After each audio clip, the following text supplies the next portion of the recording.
Hi everyone, delonewolf here and welcome back for another EVE Online discussion video. This is going to be a little bit of an extra video because CCP just came out with an interesting news article and also, well, again, a bombshell type of a dev blog. This time CCP is going after the ISK. After practically a year of squeezing the resources in order to try and make loss more meaningful, they're now also pushing on the other side of the equation, which is of course the ISK. So as always, if you want to read this for yourself, you can go to eveonline.com. There we have the news link that brings you to the articles, and there's actually some pretty cool stuff, including the VAT out of hell update on the news articles, which talks about super carriers. We'll take a look at that in a moment. But first of all, down here we have the dev blogs, which is here. Concord introduces the dynamic bounty system. So let's take a quick look and see what this is all about. Concord is adopting a new dynamic bounty system for bounty payouts across nullsec space. So nullsec is targeted yet again. Must also be said, when it comes to bounties, they are the undisputed kings, of course. This will reward those daring enough to hunt pirates in more dangerous space, where their stronger presence is a greater threat to capsuleer safety. Solar systems where pirate activity is under firm control by capsuleers will see payments lowered. The dynamic bounty system is now live on Singularity, so if you want to take a look at it for yourself, definitely go and do that. Any testing will be helpful, and will be live on Tranquility in November, so expect this system to roll out next month. Pretty interesting. So the goal here, this is actually something that CCP has stated since they first announced the change to the resource system, is that the universe will become a reactive and self-correcting world in which the capsuleers do their thing. And so these changes will not take the form of wild swings, but will move slowly over the course of days to weeks in response to changes in activity.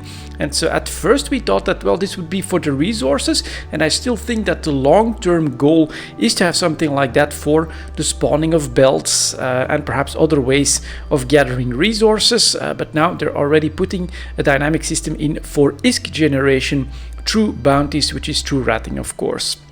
So how does it work? Let's take a quick look at that.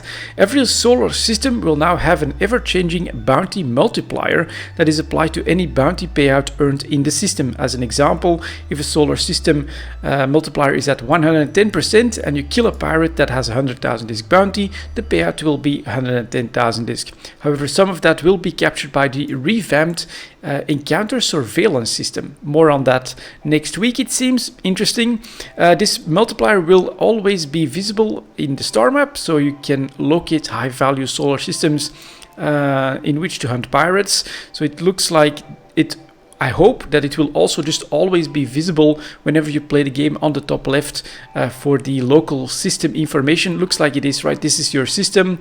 Then you have security status, and then down here bounty output 100% going down to, well, we don't know. You can definitely take a look at that on CC. This multiplier will get adjusted or be adjusted constantly based on what's happening in the solar system. Excessive ratting, multiplier goes down. High level of player combat and death, multiplier goes up. An empty system, multiplier stabilizes at an equilibrium level. So basically, you know, the safer you make your system and the more actively you rat there for income, well, that is going to put pressure on this bounty output percentage, and eventually it's going to become economically rather unviable, and it will be more enticing to take some risks, go out into other space and do your activity there. So the goals here, the dynamic systems, let's see the benefits, let's see here. Yeah, the dynamic systems and a constantly shifting ecosystem provide opportunities for dedicated capsuleers to separate themselves from others, learning to predict future high pay areas, hunting in current low pay areas, where you know there's excessive safe ratting happening. Oh, so you will indeed be able to see that on the map, although stuff like the monthly economic report and just general intel, I think, often covers this already. And choosing your daily ratting grounds based on a new set of factors every day will make every part of nullsec life more interesting. Spreading income generation across New Eden and moving away from massive ratting hubs supported by very concentrated infrastructure will create movement and more conflict. That's what they're hoping. Empires will be stretched thinner and guaranteed protection will come at a more tangible cost. That's true. It will cost more. Because of course your ratting income will go down the safer you make your space and the longer you use it for ratting. There's something in here that it helps with fighting bots, which I kind of believe as well, although do they really care? An automated system, if it's at like 70% at the low end, they'll just keep going, so I don't think it'll change the behavior, but perhaps CCP has like tools in there to spot really outlandish numbers of ratting. I'll quickly touch on that in the monthly economic report from September from last month. So you can see here, for instance, that the total NPC bounties 6,000 billion ISK in Oasa. That does raise some eyebrows, of course. And what I actually want to show you guys here as well is 6,000 billion here, couple of regions above 3,000 billion, so 3 trillion ISK that has been created. And I think I can click on the back one here, and I will compare that to the total mining value, right? That only goes up towards 1.4 billion ISK. So there's definitely a lot more ISK flowing into the game than raw materials being mined in the game. Now, granted, this is not a correct one-on-one comparison, because you have a lot of other things that happen in the game that necessitate that require ISK, or that create value that would require ISK when it comes to the trading game. You've got whole wormhole space, blue loot. You also have industry itself, research, blueprints. Everything has value, and so it is normal that you need more ISK than what the mining value is going to be in a single month. But this is definitely a very, very high number compared to this, and so this part, the mining value, has basically been squeezed by having less and less and less available. And at the moment, this has all resulted in much higher prices for minerals. This, of course, is on the other side of the equation. If they make ISK less plentiful, if the amount of ISK being created in nullsec specifically, because they're the king of that activity, goes down, this should put downwards pressure on these mineral prices. So I personally think that this is very good just for the general economy in EVE Online. From the perspective that the economy needs this balance. It needs the correct balance between the creation of stuff and the creation of ISK. If one or the other is just too plentiful, you get these out of whack situations. And at the moment, CCP has been focusing very heavily on the resources, really crunching those to drought levels, making certain resources unique to certain types of spaces. So you need to take more risks, you need to do more logistics, more trade, and all of that stuff.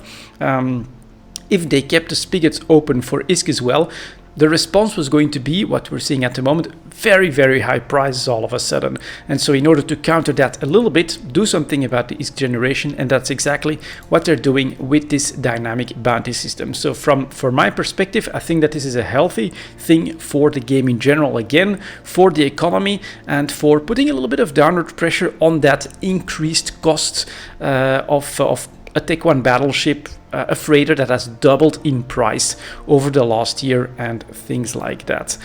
So yeah, this was expected. This is also actually, if I'm not mistaken, a system that a lot of players have been advocating for a very long time. And so CCP is actually coming out with this now. They're also planning to rework the ESS system, so the encounter surveillance system. It's probably going to be some sort of a tax, I'm expecting, if I read this correctly.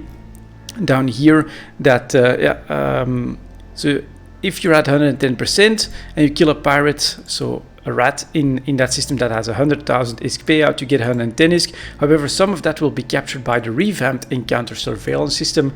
So not really sure how that's going to work, but again, probably a little bit of a sink as well. Rumor has it that Concord is nowhere near finished with the updates to the bounty payouts in nullsec space and is targeting the ESS next.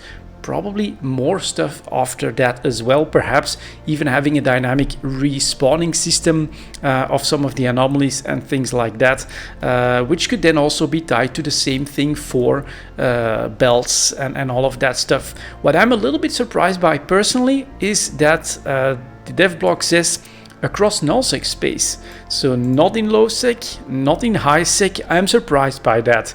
I thought that if you have a system like this in place anyways, why not just roll it out over the entirety of New Eden, since you have already been trying to incentivize trade, more movement, decentralization of stuff. Why not hit high sec with the exact same problem? Perhaps also having that work with mission payouts and things like that. To me, it would only make sense that you don't want, if you don't want that super concentrated, super safe bubble mentality of the players, you know, try to make it also a little bit of a hassle to find that one spot that, for instance, has all of the best missions, and then that's it. You're established. You always have the best payouts. You are the most effective in the most effective place to do that one activity. Force movement for everything else that generates ISK. To me, it would make sense right now. Again, it will feel a little bit, I think, like nullsec is in the crosshairs yet again, and highsec is being spared, is basically becoming more valuable yet again. Right, level 4 mission running compared to ratting in nullsec is just going to become more valuable, a stronger prospect for making ISK. So I'm surprised by the fact that for now it looks like it's nullsec only, but we'll see. Obviously CCP is not done with this just yet. Next up, I also want to quickly touch on the VAT out of hell news update. So CCP is going to rebalance the super carriers, give them that new what is it called here, the new tactical capsuleer recloner, which will allow capsuleers in your fleet that are potted to respawn or to step into a new clone inside a super carrier, get into a fitted ship, and then just get right back into the battle. I think it's a pretty cool concept. I think that it's definitely okay in the sense that you need those fitted ships inside a super carrier, so it's not like an endless respawn mechanic or a free respawn mechanic or something like that. This is just a preparation that will allow you to keep some parts of your fleet at least into the fight longer. So I'd say that that is pretty damn interesting. What I like as well is that visually, not sure exactly where it is, but super carriers will double in size for the model. They are going to get a visual update.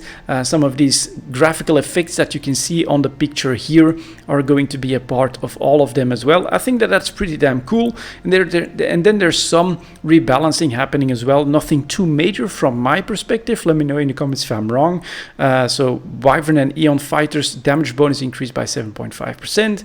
10% increase to heavy fighter HP. Light fighter speed reduced by 10%, so they're nerfed again. Light fighters, I think, have been on the receiving end for nerfs for quite a while as well. That is because of that ratting as well. Light fighter signature increased by 10%, also making it easier to destroy them. Super carrier SMB capacity increased to 5 million from 2.5 million. Maintenance bay, so that's going to be where you put your ships. I think that this is pretty cool, and this is expected to come on the 10th of November as well. Yeah, for bigger fights, for big alliances, I think this does add value to super carriers and bringing those on the field.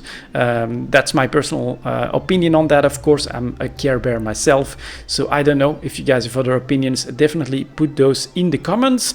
And yeah, we're not going to go over the entire economic report here. I honestly think everything is so much in flux that we'll need more time to see exactly how all of these changes and the past changes for the resources, but also all of these future changes to bounty payment systems, ratting, and all of that stuff, how it will play with the economy. It's very hard to predict at the moment. I'm also curious. So here what we see is we have a lot of NPC bounties. That should change, and that should probably become a little bit less spiky in some very specific high populated areas. And yeah, we will see how the player base reacts to that. What I wanted to mention as well on this though I was thinking about it but forgot to mention it, is that CCP is hoping that this will create more conflict. But of course, that's all up to the player base. They could react in the exact opposite way, try to create that big blue donut and then just have like a migratory but arranged shift from, all right, this week you're ratting there, next week you're ratting there, the week after that you're ratting over there. The system itself will be figured out pretty quickly, I think, by the player base. And will it create more opportunity for conflict? Sure, but will the player base actually use that opportunity? That can definitely be questioned, I think, because a pattern will be found, and then some players can just decide that, well, we're more miners, so we're gonna mine a week, and after that you're gonna rat in that part a week, and then we're just gonna have a cycle that corresponds to the optimal cycle for this new dynamic bounty system. So perhaps there is a little bit of, you know, unexpected behavior in there, but I think it will all be figured out very quickly, and that it won't just necessarily lead to more conflict. It could lead to even more cooperation, working together, and just, you know, finding the optimal way. That does tend to be something that the player base in EVE Online goes after. So we will see. It's gonna be very interesting for the economy in general. Last bit that I wanted to touch on as well are the trade hubs. So JITA at the moment, still, of course, by far the largest trade hub. Can I find that number? NPC bounties, that's a no. Total market value by region. So at the moment we still have the Forge, that is of course absolutely huge, but lots of numbers have been confirming an increase in the size of the Amar market. I think Dodixie is doing really well as well, and then there's actually several systems in Minmatar space where a lot of trade is happening, because one of those may just become the new center of the universe. And so for me, in the upcoming months, I'm going to say, I don't think this is something for weeks, this could be months and even years. It is going to be very interesting to see how JITA, does the Forge, is going to evolve, and how the other trade hubs, right here we got Domain, Sync Liaison, Delph, Lone Trek, if that can also like get narrowed a little bit in the gap. Super interesting, of course, for people that love the market, that love the sandbox nature of the economy in EVE Online, and CCP is doing more stuff yet again when it comes to all of that. And right now, yeah, ISK is in the crosshairs. ISK is next. For me, it makes sense. You've been going after the resources, after the stuff for a very long time. You eventually do need to do something about ISK generation as well, if you don't want prices to just go completely ballistic. And that seems to be what CCP is planning. That's it for this update, guys. Thank you very much for watching, and as always, I'll see you next time.